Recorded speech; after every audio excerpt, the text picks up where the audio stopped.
Alright students, the purpose of this video is to guide you through the creation of Practice Shape 1.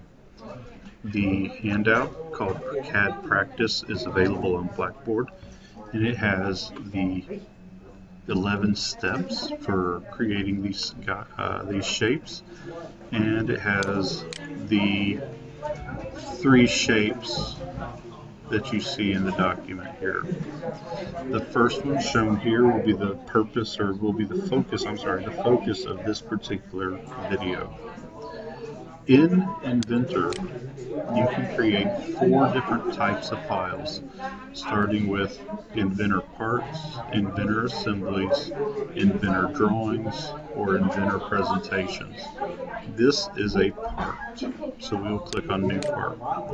It immediately starts us in 3-dimensional modeling space, but in order to create this shape, we need to draw the sketch of the front view, which is this kind of L-shaped corner bracket. So in Inventor, I'm going to click on Start 2D Sketch. We need to choose what we call a sketch plane. The sketch plane we want to use is called the XY plane, and if you mouse over each one of these, you'll see their names. We want the XY plane. So with it highlighted, I'm going to left click, and it drops me into 2-dimensional sketch mode.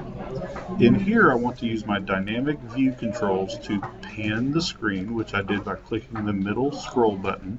You can also find pan right over here on your navigation tools. You can scroll using the scroll wheel, or you can zoom using the scroll wheel, or you can zoom using your zoom tools, also on the navigation panel. Now to draw this shape, I want my origin to be kind of in this area. Click on line, and I want to make sure I connect to the origin. So you see that green dot pop up. I want to make sure I click when that green dot is there. Now I'm in rubber band mode. I'm going to draw a line that's approximately the right size, so I may have to zoom out a little to get close to the right size. We're not worried about being precise. We just want to be close. That'll make it a lot easier when it comes time to dimension this. Notice that as I went around, I grabbed some different constraints, perpendicular, vertical. All of those are things that will help us keep this shape in alignment.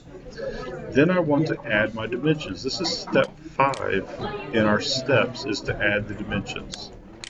So clicking on the dimension tool in our sketch ribbon, start with the largest dimensions first, dimension everything you need before changing the dimensions, then click on the dimensions and enter the correct values. After we have these correct values, we should be able to move on to step 6.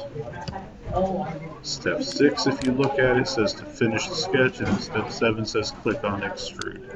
So finishing the sketch is right here.